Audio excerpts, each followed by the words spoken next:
Hallo zusammen und willkommen zu diesem Video und willkommen zu einer neuen Folge von Fotografieren lernen von A bis Z. Heute mit dem Buchstaben F. F wie Filter. Filter in der Fotografie. In diesem Video erfährst du, welche Filter sind sinnvoll, welche Filter sind überholt und welche Filter solltest du definitiv in der Fotografie nutzen.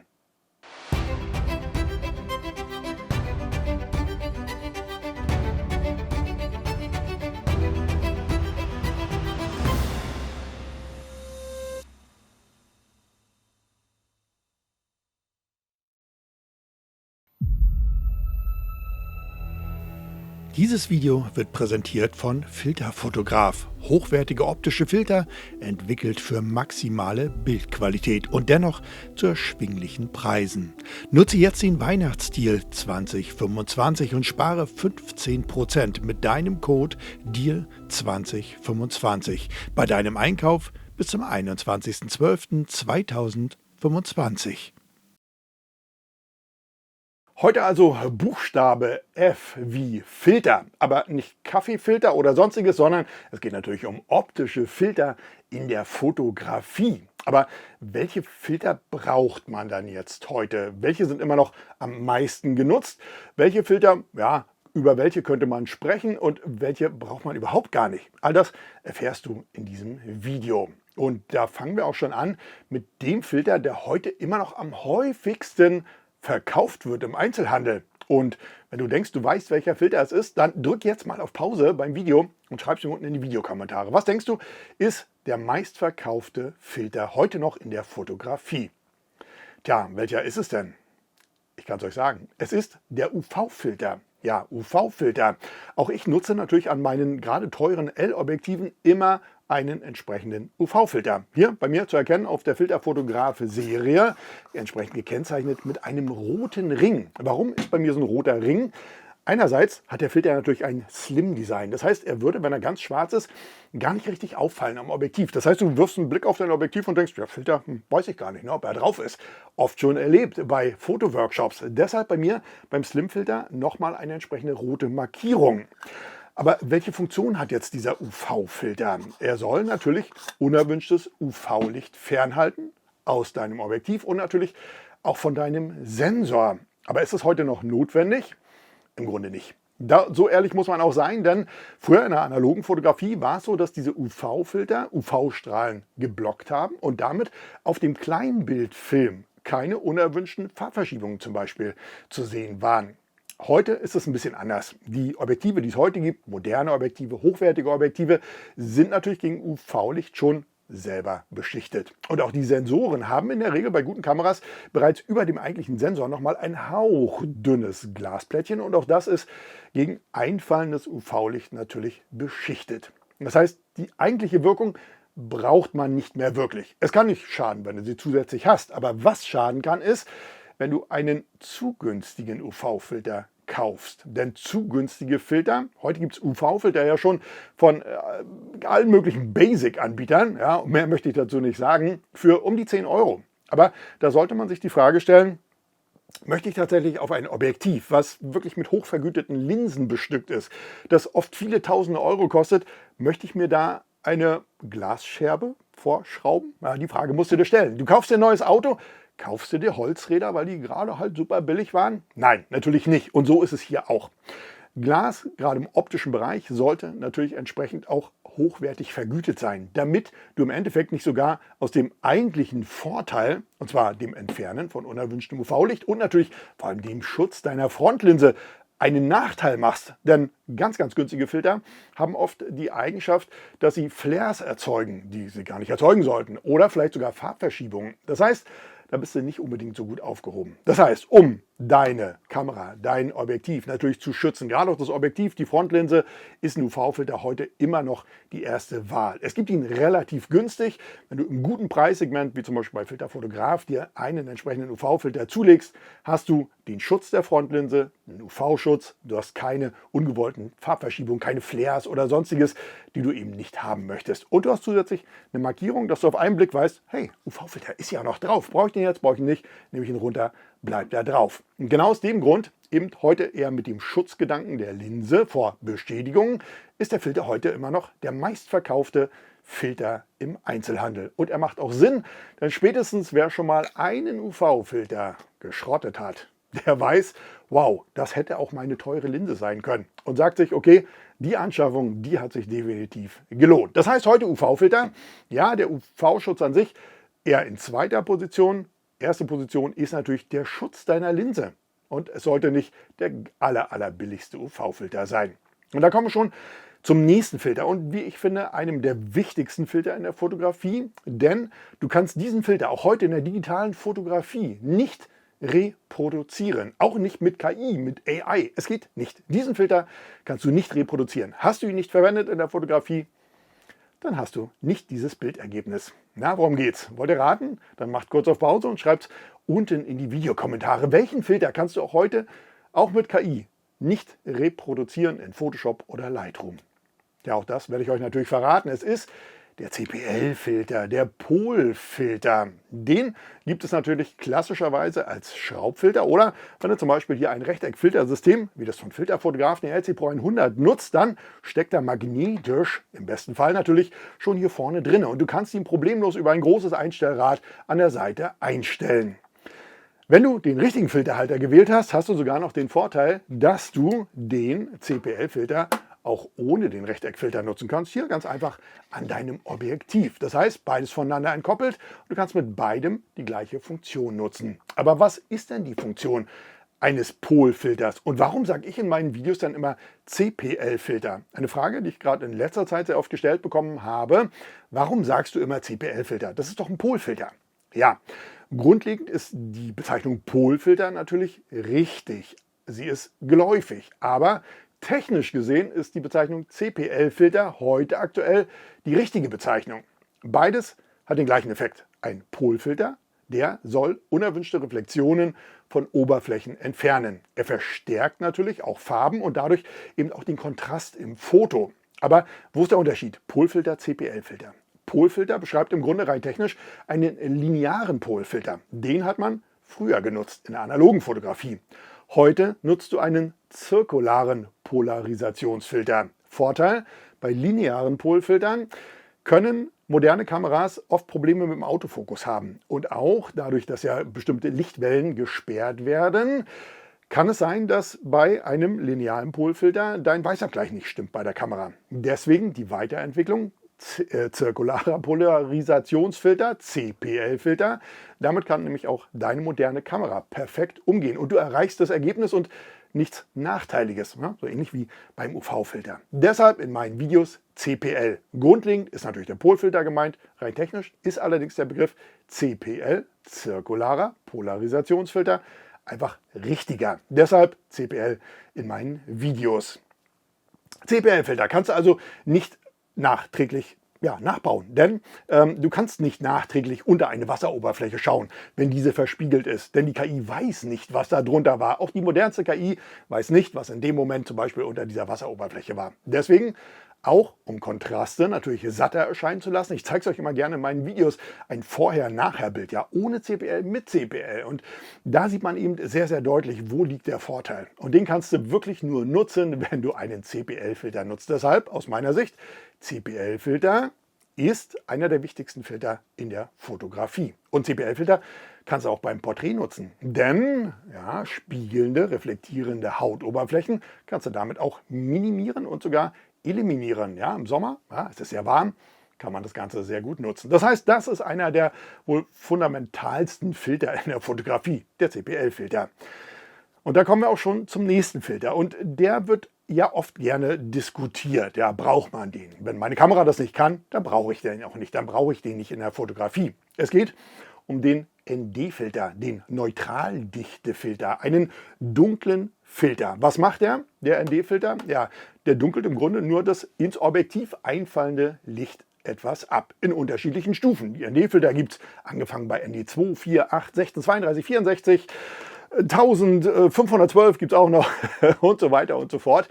Und das beschreibt im Grunde, wie dunkel ist es, diese Scheibe hier vorne, die Glasscheibe, und wie viel wird das Licht reduziert, was jetzt vorne in dein Objektiv fällt. Aber warum braucht man das? Ich könnte ja zum Beispiel eine sehr kurze Verschlusszeit an meiner Kamera wählen. Dann komme ich doch auch zu meinem bestimmten Bildergebnis. Es ist nicht überbelichtet. Ja, theoretisch schon. Wenn du aber zum Beispiel, nehmen wir den Fall, du hast ein Porträtobjektiv, 85 mm, Offenblende 1.2, heute gibt es ja die tollsten Objektive schon zu erschwinglichen Preisen und willst damit fotografieren, dann wird dir bei Tageslicht aber schnell auffallen, dass du selbst mit der schnellsten Verschlusszeit, die deine Kamera drauf hat, immer noch ein überbelichtetes Bild bekommst, weil einfach durch diese Offenblende zu viel Licht in deine Kamera fällt, auf deinen Sensor fällt. Jetzt kannst du sagen, okay, blende ich halt ab. Ja, aber warum?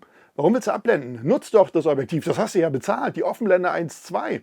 Aber für eine richtige Belichtung muss eben das einfallende Licht reduziert werden. Und das machst du mit einem ND-Filter. Die Stufe immer davon abhängig, wie viel Licht fällt jetzt entsprechend ein.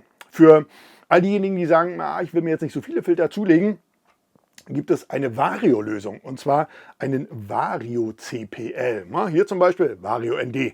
Und zwar hier zum Beispiel CPL, kommen wir gleich zu. Mein Gehirn war schon wieder weiter als mein Mund. Ja. Also einen variablen ND-Filter, ihr seht es hier, den kann ich nämlich drehen. Im Grunde sitzen hier drinne zwei Filter, und zwar zwei CPL-Filter. Wenn du die seitenverkehrt gegeneinander hältst, könnt ihr probieren, wenn ihr mal zwei zu Hause habt, zwei CPL-Filter, und ihr dreht die gegeneinander, dann entsteht eine Abdunklung, aber es entsteht nicht gleichzeitig der CPL-Effekt, aber da kommen wir gleich zu. Und dadurch habe ich quasi einen variablen ND-Filter, der in einer bestimmten Range sich abdunkelt oder eben aufhält. Im Grunde auch ein guter Wurf für all diejenigen, die sagen, Mensch, ein ND-Filter, weiß jetzt gar nicht irgendwie, ich brauche einen Vario-ND. Ja, ist das gut? Allerdings hat es einen Nachteil, weil du eben in den Filtern, in den Vario-ND-Filtern oft keine genaue ND-Angabe hast. Das heißt, wenn du in bestimmten Situationen genau ausrechnen musst, diese Belichtung brauche ich, ist es hier schwierig, weil du siehst ja nicht, steht oft nur Mini und Maxi drauf. Und so 100% kann man es eben nicht angeben, welche ND-Stärke habe ich jetzt, weil bei der entsprechenden Produktion natürlich immer mal eine oder andere Glasscheibe so Mühe verrutschen kann und schon stimmt die Angabe nicht mehr. Das heißt, gerne genommen im Bereich Videografie. Denn hier ist ja das Problem, dass ich ja die Verschlusszeit entsprechend an die Framerate anpassen muss. Und da bin ich ziemlich fix. Und dann ist es natürlich gut, wenn sich die Lichtsituation verändert, wenn ich nicht einen starren ND-Filter habe, sondern wenn ich das anpassen kann. Und zwar variabel. Das heißt, Vario ND, Fotografie, ja, als Kombination, wenn du sagst, ich will jetzt nicht mir 5 Filter kaufen für den Anfang, ich will erst mal gucken, ist das mein Ding? Vario ND, beim Filmen im Grunde unverzichtbar. Und da kommen wir auch schon auf eine Besonderheit, warum mein Gehirn schon weiter war als mein Mund. Es gibt nämlich tatsächlich auch im Filterfotograf-Programm eine Kombination aus Vario ND und CPL-Filter. Grund dafür, flacher Aufbau. Ihr seht es natürlich, um nicht mehrere Filter stapeln zu müssen, gibt es das Ganze in einem Filter kombiniert. Bei mir auch nochmal wieder rot gekennzeichnet. Das heißt, hiermit verstellst du den CPL-Effekt, und wir haben 2 Pins hier angebracht, und mit denen verstellst du in der vormarkierten Range die Stärke des ND-Filters. Und das ist ziemlich genial. Gerade auch als wir unsere Staffel Namibia gedreht haben, waren wir ja mit vielen DSLRs unterwegs und wir haben gefilmt. Und ohne diesen Filter wären viele Aufnahmen niemals entstanden. Denn CPL-Filter plus Vario ND ist für alle, die filmen, einfach ein Must-Have. Einige Fotografen schwören auch darauf und sagen, dann habe ich ja nur einen. Ja, ich habe CPL, Vario ND, reicht mir. Ja, für mich reicht es aus. Ich persönlich favorisiere einen Vario ND mit CPL tatsächlich in der Videografie. Also ihr seht schon, es gibt viele Kombinationen und man muss sich eben so ein bisschen auch orientieren, was mache ich denn schwerpunktmäßig. Den einen oder anderen Filter wirst du vielleicht sagen, den finde ich interessant, aber ich brauche ihn gar nicht, weil das mache ich gar nicht. Du sagst zum Beispiel, du filmst gar nicht. Ja, dann ist wahrscheinlich der Filter auch gar nicht der richtige für dich. Oder vielleicht auch ein ND-Vario gar nicht der richtige für dich. Das heißt, bevor man Filter kauft, sollte man sich damit beschäftigen, was fotografiert man überhaupt? Filme ich nur oder fotografiere ich eher? Mache ich eher Landschaften? Mache ich eher Street? Mache ich eher People? Und davon ist so ein bisschen abhängig, welchen Filter brauchst du. Tja, und da kommen wir auch schon vom ND-Filter in einen Bereich, wo man sagt, okay, den brauche ich also definitiv, um einen bestimmten Bildeffekt zu erzeugen. Ich will lange belichten, da komme ich einfach mit dem Licht nicht hin. Ich habe eine Offenblende. Selbst wenn ich die kürzeste Verschlusszeit an meiner Kamera habe, komme ich da nicht hin. Das Bild ist überbelichtet. Dann brauchst du, und da führt auch kein Weg vorbei, einen ND-Filter. Worüber oft diskutiert wird, ist natürlich die Anwendung entsprechender GND-Filter. Ein ND-Filter, ja, klassisch rund oder eben auch rechteckig, gerade im Weitwinkelbereich natürlich prädestiniert. Warum? Ganz einfach, das werde ich euch zeigen. Man sieht es hier auch sehr schön dran. Ich habe hier einen Rechteckfilter, 100 x 100. Und ich habe hier einen entsprechenden Rundfilter.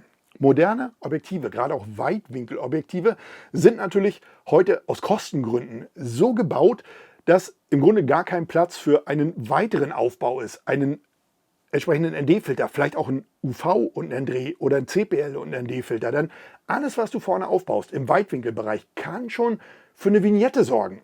Und weil diese Filter natürlich immer angepasst sind auf den Objektivdurchmesser, kann es schnell passieren, ab 2 Filter hast du plötzlich einen schwarzen Rand im Bild. Den willst du nicht. Wie kann man das vermeiden? Indem du natürlich einen breiteren Filter nutzt. Das heißt, hier prädestiniert, um natürlich möglichst viele Filter zu nutzen, sind Rechteckfilter mit einem entsprechenden Rechteckfiltersystem, wie hier zum Beispiel das LC Pro 100. Denn hier ist natürlich die Öffnung deutlich größer als die eures Objektives und der Filter geht nochmal deutlich weiter nach außen. Das heißt, damit vermeidest du dann entsprechende Vignetten in den Ecken. Und du kannst natürlich, wie zum Beispiel im LC Pro 100, dann bis zu 4 Filter, vignettierungsfrei, 14 mm, kein Problem, Vollformat, vor dein Objektiv noch stapeln. Das ist der große Vorteil an Rechteckfiltern. Also Rechteck-ND-Filter, ja. Was ist jetzt aber der Unterschied zwischen einem ND-Filter und einem GND-Filter? Ein GND-Filter ist im Grunde ein Verlaufsfilter. Dieser Filter ist nicht vollständig mit einer entsprechenden Abdunklung versehen. Hier zum Beispiel Klassiker Soft GND. Das heißt, ihr seht hier oben haben wir im Grunde die ND-Abdunklung, die wir in einem Rechteckfilter haben.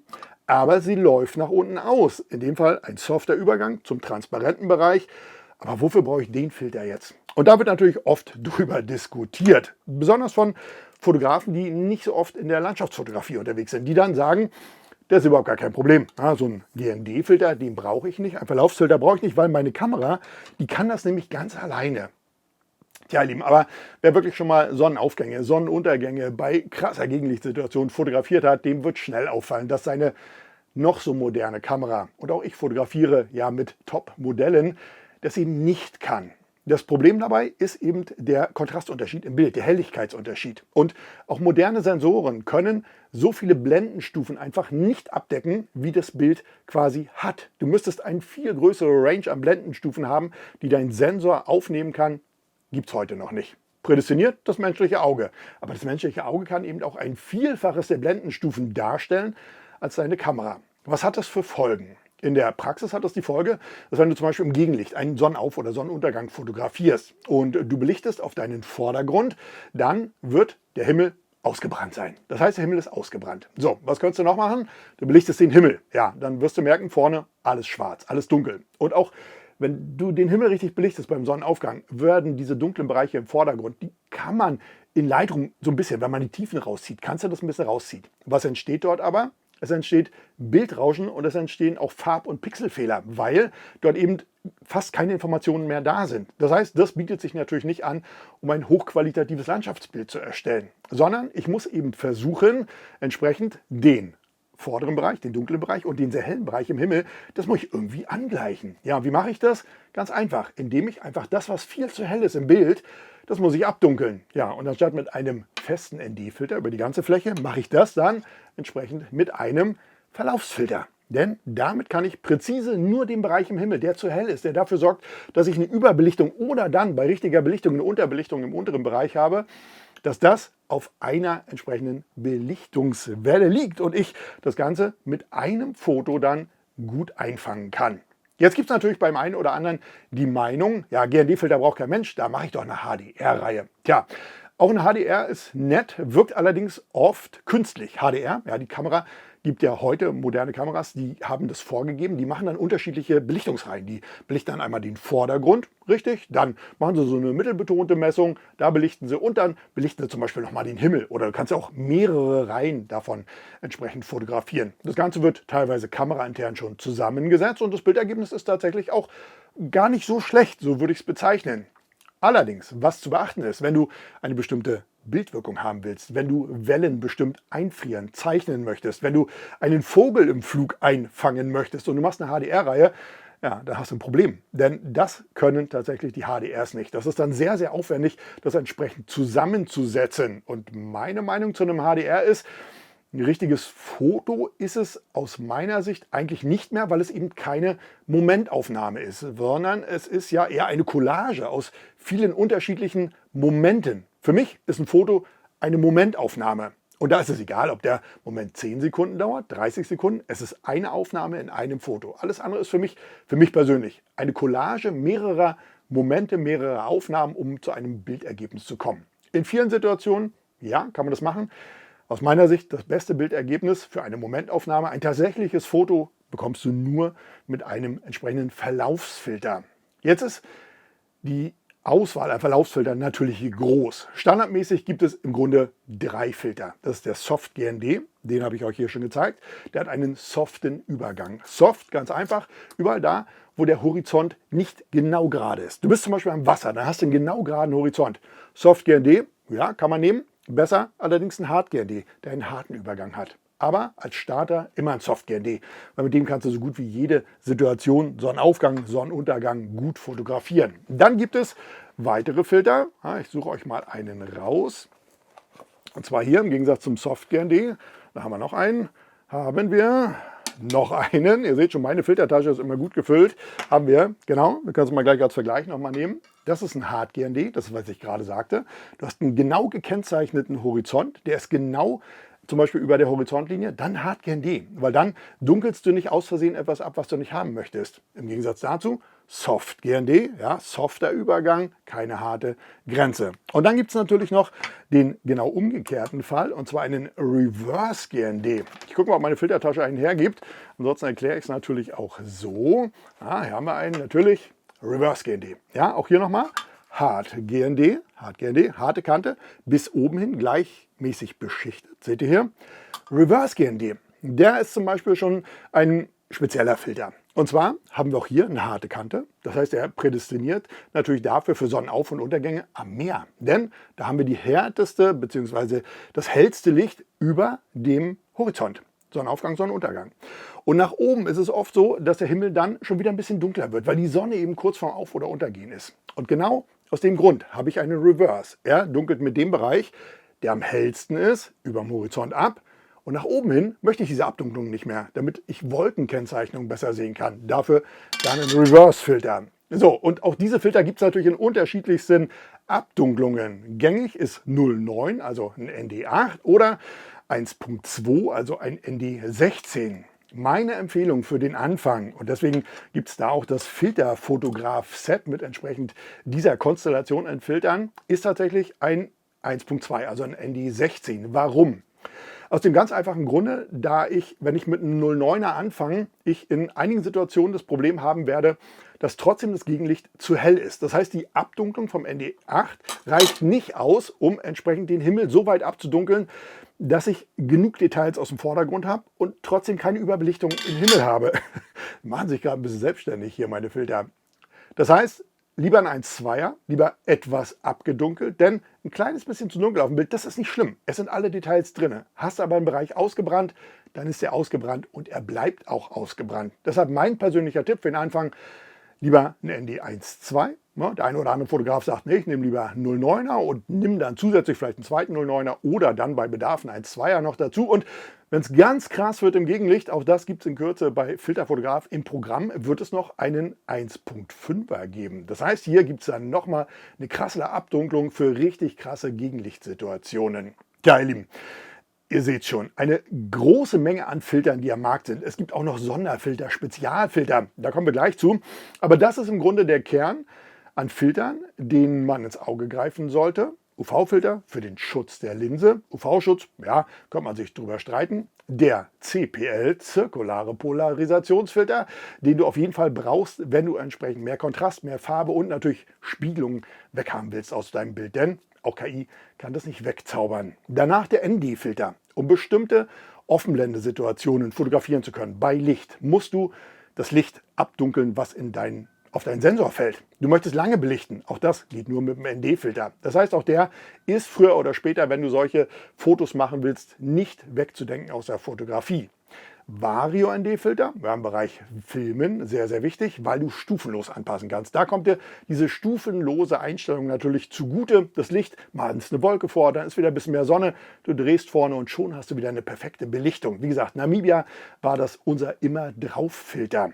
Ja, und dann Verlaufsfilter. Die einen sagen, das braucht kein Mensch. Ja, meine Kamera kann das so.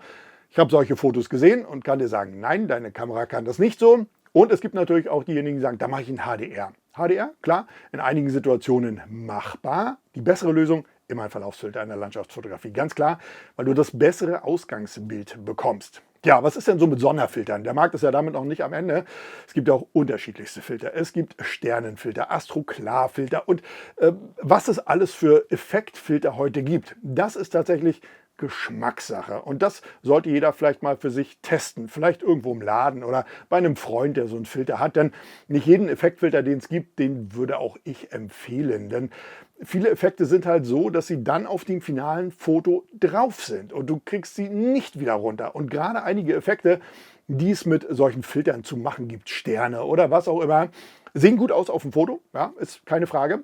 Im Videobereich würde ich sagen, ja, könnte man eher noch machen, weil im Videobereich das nachträglich einzufügen ist sehr schwierig. Aber auf dem Foto kannst du halt viele dieser Effektfilter entsprechend nachretuschieren. Also du kannst zum Beispiel mit einem Stempel, kannst du auch einen Stern auf eine Lichtquelle zaubern. Das geht. Da brauche ich jetzt nicht unbedingt so einen Sterneffektfilter. Ja. Aber das ist eben eine persönliche Entscheidung. Die ist sehr, sehr speziell und würde ich auch nicht in dem Bereich reindrücken, wo man sagt, das ist wirklich ein Filter, den brauchst du. So, ihr Lieben, also viel Input über Filter. Ihr seht schon, es ist schon natürlich abhängig davon, was fotografiere ich. Fotografierst du nur Leute, brauchst du keinen Soft GND. Lustige Geschichte, ein kleines bisschen aus einer Anfrage. Es hat mal jemand bei mir einen Soft GND-Filter gekauft für die Fotografie von Personen, also die Porträtfotografie. Und schrieb mir dann, sie war ganz erstaunt darüber, dass jetzt das Gesicht ja auch so dunkel ist, da wo der Filter, sie hat jetzt gedacht, nur Hintergrund und ja, dafür eignet sich natürlich dann ein Soft GND nicht, weil der natürlich dann entsprechend über den ganzen Bereich auch abdunkelt. Ja, also Porträtfotografie eher subobjektiv, filmen, ja.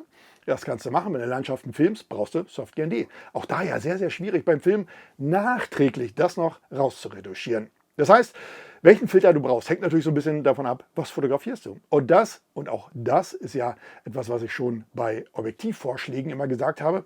Schau erstmal, was fotografierst du? Was fotografierst du im Kern und brauchst du dafür wirklich dieses Objektiv? Und genauso ist es bei Filtern. Machst du diese Art der Fotografie? Brauchst du einen CPL-Filter oder hast du gar keine Oberflächen über Wasser oder sonstiges? Und danach solltest du die Entscheidung treffen, was für einen Filter kaufst du. Und wie auch schon beim UV-Filter, kleiner Tipp von mir, kauf nicht den günstigsten Filter. Denn in der Herstellung von Filtern, und glaub mir, damit kenne ich mich mittlerweile sehr gut aus, ist ein gewisses